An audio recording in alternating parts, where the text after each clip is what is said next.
Movie की starting 1962 में गाजर नामी एक इटालियन ओशन लाइनर पर होती है।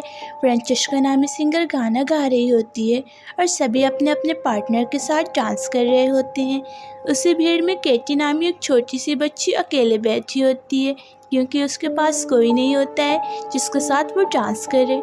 शिप का कैप्टन उस बेचारी बच्ची को देख लेता है और उसे अपने साथ लाता है। पार्टी का ये खूबसूरत मंजर अचानक से एक खौफनाक नज़ारा बन जाता है जब कोई अनजान हाथ तार की डोरी कसने वाले लीवर को उठाता है। उसके बाद ये तार लोगों पर टूटने लगता है। लाशें एक के बाद एक ज़मीन पर गिरने लगती हैं जिससे खून की होली बहने लगती है। डांस फ्लोर पर केटी के अलावा सभी मर गए थे क्योंकि वायर उसकी हाइट तक नहीं पहुंच पाई थी। उसके बाद की सीन 4 साल बाद की दिखाई जाती है जहाँ 6 लोग समंदर में एक जहाज को बचा रहे होते हैं। कैप्टन मर्फी अपनी टीम को लीड करता है और खुशकिस्मती से जहाज को किनारे पर लाता है। ग्रुप जश्न मनाने के लिए एक पब में जाते हैं जहाँ वो एक जैक नामी आदमी से मिलते हैं। जैक भी समंदरी बिजनेस में काम करता था और उसने 1962 के भूतिया जहाज के बारे में सुना था। अफवाह यह है कि जहाज में सोने का संदूक है जो आधी सदी से गायब है। वो इंसान जो जहाज को किनारे पर लाता है उसे इनाम मिलेगा। जैक की बातें सुनकर उनका इंटरेस्ट जगता है और वो शिप को ढूंढने के लिए निकल पड़ते हैं। घंटों बाद वो अपनी मंजिल पर पहुंच जाते हैं लेकिन ट्रैकर बताता है कि आसपास कोई शिप नहीं है और उन्हें जैक पर बहुत ही गुस्सा आता है। जैसे ही वो अपना जहाज मोड़कर जाने ही वाले थे अचानक से वो एक बड़ी सी शिप देखते हैं। उनकी शिप जहाज से टकराती है लेकिन कुछ ज़्यादा नुकसान नहीं होता है। उसके बाद ये होता है कि पहले कौन जाएगा। जैक और ग्रीन पीछे हो जाते हैं जबकि चारों अंदर भूतिया जहाज में दाखिल होते हैं। उनके जाने के कुछ ही सेकंड बाद ग्रुप को अजीब अजीब सी चीज़ें दिखने लगती हैं। पहले तो उन्हें अजीब सी आवाज़ें सुनाई देती है, उसके बाद चीज़ें अपने आप ही हिलने लगती है। वो कहते हैं कि हवा की वजह से ऐसा हो रहा है और आगे बढ़ने लगते हैं लेकिन तभी पीछे एक स्क्रैम्बल अपने आप ही हिलता है और एक वर्ड बनाता है कि आपका इस जहाज पर स्वागत हो। जब वो ऊपर की मंजिल पर चढ़ते हैं तो मंडर नामी एक आदमी सुराख से गिर जाता है लेकिन मरीन नामी एक औरत जो कि ग्रुप में होती है उससे बचाती है और जैसे ही उसे खींचने की कोशिश करती है अचानक से वही छोटी लड़की केटी दिखाई देती है और अचानक से गायब भी हो जाती है। मरीन को कुछ अजीब सा लगता है लेकिन वो किसी को भी नहीं बताती है। उसके बाद ग्रुप को एक घड़ी मिलती है लेकिन घड़ी नए मॉडल की होती है और ऐसी घड़ी 1962 में होना नामुमकिन था। उन्हें लगता है कि उससे पहले जहाज में कोई और आया था। उसके बाद कैप्टन कहता है क्योंकि जहाज इतना बड़ा है तो वो अगले दिन तलाशी करेंगे। जब मरीन अकेले होती है तभी जैक आ जाता है। वो मरीन से पूछता है कि मंडर को बचाने के बाद वो कुछ परेशान लग रही है तो मरीन उसे सब कुछ बता देती है। उस छोटे लड़के के बारे में जानने के बाद जैक अचानक से थोड़ी देर के लिए खामोश हो जाता है। ऐसा लगता है कि वो कुछ जानते हैं लेकिन जाहिर नहीं करता है, बल्कि मरीन से कहता है कि ये ज़रूर उसका वहम होगा, वो थक गई है इसलिए उसे आराम करना चाहिए। अगले दिन वो अपने आगे का प्लान बनाते हैं। वो नोटिस करते हैं कि जहाज़ धीरे धीरे डूब रही है तो वो तीनों पानी में रुककर जहाज़ ठीक करने का डिसाइड करते हैं। उसके बाद वो पूरे जहाज़ को लेकर समंदर के किनारे जाएंगे। टाइम बर्बाद न करते हुए वो जल्दी से अपना काम शुरू करते हैं। उसी बीच मरीन स्विमिंग पूल एरिया में होती है। वो दीवारों पर गोली का निशान देखती है जो कि बड़ा अजीब था क्योंकि उनसे कहा गया था कि जहाज़ में सवार लोगों की मौत डूबने से हुई थी। पूल से बाहर निकलते हुए वो फिर केटी को देखती है।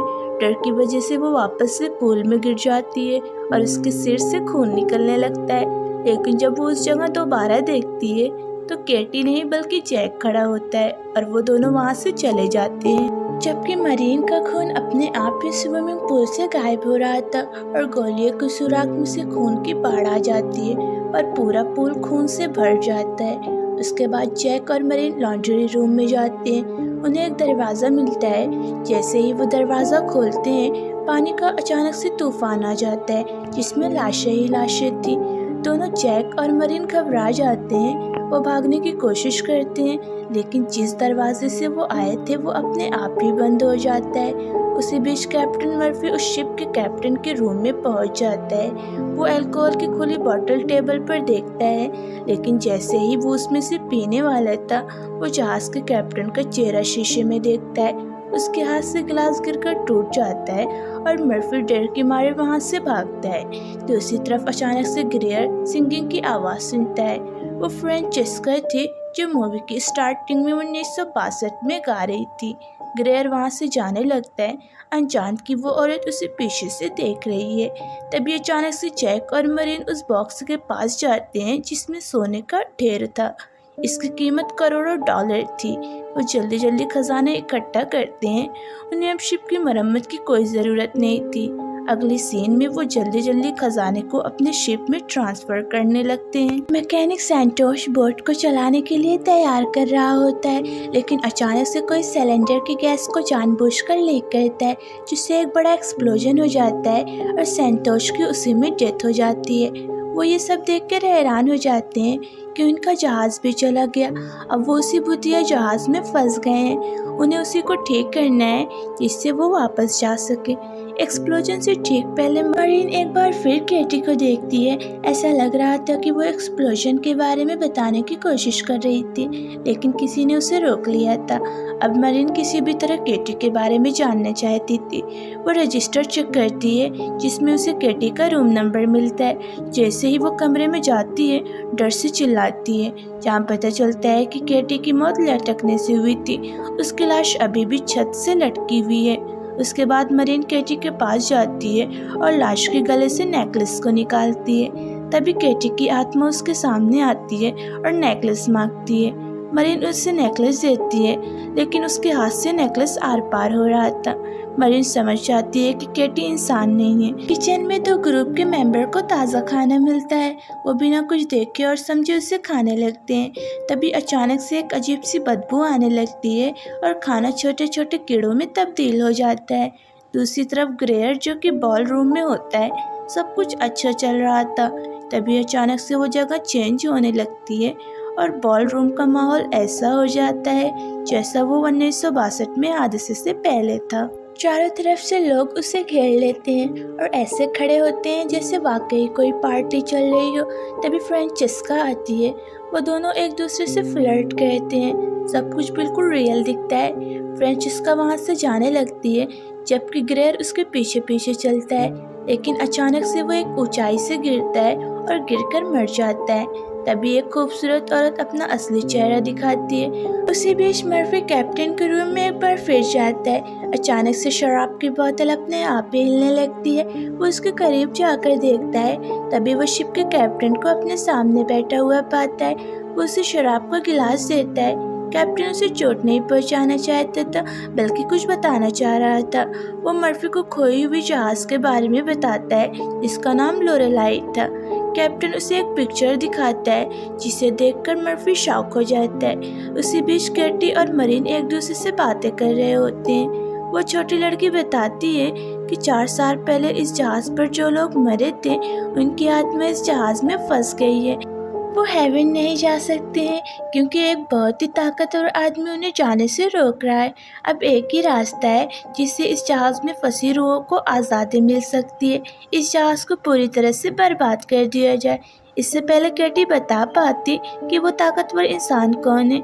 दीवार के रूम का कलर चेंज होने लगता है। वो फौरन मरीन को भागने के लिए कहती है। स्विमिंग पूल एरिया में मर्फी अपने साथियों को ढूंढता है।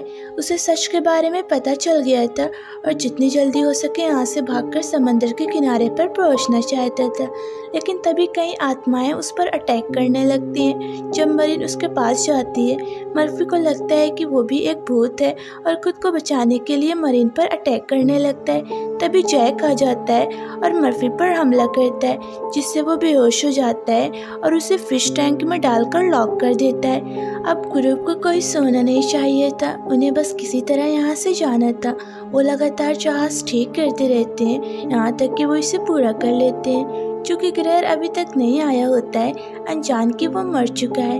मरीन उसे ढूंढने जाती है। तभी अचानक से फिर केटी आती है और ग्रेयर की डेड बॉडी दिखाती है। इस बार केटी मरीन को किसी भी सूरत सब कुछ दिखाना चाहती थी। वो मरीन को छूती है जिससे वो पास्ट में आ जाती है। जहाज में खुशियों का माहौल होता है। लोग हंसकर एक दूसरे से बातें कर रहे थे और खूब मजे कर रहे होते हैं। दूसरी तरफ को कैप्टन शिप से खाने में जहर मिलाकर लोगों को मारने के लिए कहता है, उस सोने की वजह से जिसको उन्होंने जहाज में पाया होता है। उसके बाद बकिया बचे हुए लोगों को शूट कर दिया जाता है। बेचारी केटी को जबरदस्ती खींचकर उसके रूम में लेकर जाया जाता है और छत से लटका दिया जाता है। उसके बाद को कैप्टन के साथ मिले हुए लोग सोने की तरफ भागते हैं और उसे लूटने लगते हैं। लेकिन को कैप्टन का कुछ और ही मकसद था। वो फ्रेंचेस्का के साथ मिलकर उन सबको खत्म कर देता है। आखिर में वो दोनों ही अकेले बचे होते हैं। तभी फ्रेंचेस्का उसे धोखा देती है और उसके सिर में अटैक करती है। यहाँ हमें पता चलता है कि उसका लवर कोई और है, वो आदमी जो इस पूरे खेल का मास्टरमाइंड है। हजारों लोगों को मारने के बाद वो दोनों एक दूसरे को किस करते हैं, लेकिन स्टोरी यहीं खत्म नहीं होती है। वो आदमी फ्रेंचिस्को को भी छत से लटका कर मार देता है। आखिर में वो आदमी कोई और नहीं बल्कि जैक था। वो मरे हुए गुनहगार लोगों की एक शैतानी रूह है। उसका काम लोगों से गंदी चीजें करवाना और उनको मार के उनकी रूह को जहन्नम में ले जाना है। मरीन को सब कुछ समझ आने लगता है क्योंकि वो जैक ही था जिसने उन्हें जहाज के बारे में बताया था। वो अचानक से आया था जब मरीन केटी को पूल में देखती है। उसके अलावा वो उसे केटी के बारे में भूलने के लिए कहता है जब मरीन उसे बताती है। मरीन को मर्फी का याद आता है जिसको जैक ने फिश टैंक में डाला था, लेकिन जब वो वहाँ पहुँचती है वो पहले ही डूबकर मर गया होता है। वो जल्दी से दूसरों को इसके बारे में बताने जाती है। मंडर पानी में जाकर इंजन को फिक्स कर रहा होता है। वो उसके पास जाना चाहती थी, लेकिन तभी पानी का कलर खून में चेंज हो जाता है जिससे पता चलता है कि वो भी मर गया है। अब ग्रुप में मरीन और टॉर्च के अलावा कोई नहीं था। वो जैक पर नज़र रखने के लिए कहती है और शिप में एक्सप्लोजन करने के लिए जाती है। जब जैक और टॉर्च अकेले होते हैं उन दोनों में लड़ाई होने लगती है। टॉर्च जैक को शूट कर देता है ये समझते हुए कि वो मर गया है। उसके बाद वो मरीन के पास जाता है जिसने जहाज़ में एक्सप्लोजन का बंदोबस्त कर लिया होता है। वो कहता है कि उसने जैक को मार दिया है, अब वो दोनों सोना लेकर साथ अपनी नई ज़िंदगी शुरू कर सकते हैं। मरीन कुछ देर सोचती है और उससे पूछती है कि मंडर अभी तक नहीं मिला है, उसने उसके बारे में क्यों नहीं पूछा जो कि अभी तक नहीं मिला है। तभी हमें पता चलता है कि ये आदमी असल में जैक है जो कि मरीन से ज़बरदस्ती गुनाह करवाने की कोशिश कर रहा है। जब तक ये जहाज ऐसे ही रहता है यहाँ मौजूद आत्माएं इसी में फंसी रहेंगी और कभी आज़ाद नहीं होंगी, इसलिए बोट का खत्म करना ज़रूरी है। जैक को पता था कि मरीन एक अच्छी इंसान है। वो मरीन से कहता है कि उसके बिजनेस में दखल अंदाजी ना करे, जिसके बदले में वो उसे नहीं मारेगा। लेकिन मरीन एक्सप्लोजन का बटन दबाती है। जैक और जहाज के टुकड़े टुकड़े हो जाते हैं, जबकि मरीन पानी में कूद जाती है और अपनी जान बचाती है। पानी के अंदर उसे तैरने में परेशानी हो रही थी, तभी केटी उसकी जान बचाने के लिए आती है। आखिरकार जो लोग जहाज में फंसे थे उनकी रूह को आज़ादी मिलने लगती है। अगली सुबह एक जहाज मरीन को बॉक्स पर तैरता हुआ पाता है जिससे उसकी जान बच जाती है। जैसे ही उसे एम्बुलेंस में ले जाया जाता है वो सोने का बॉक्स देखती है जिसे जहाज में ले जाया जा रहा था। जैक किसी तरह से उस एक्सप्लोजन से बच गया था और अपने इस घिनौना काम को बरकरार रखने की प्लानिंग कर रहा है। मूवी इसी सीन के साथ खत्म होती है। जैसे ही मरीन चिल्लाती है एम्बुलेंस का दरवाज़ा बंद हो जाता है। Thank you so much for watching. Don't forget to subscribe.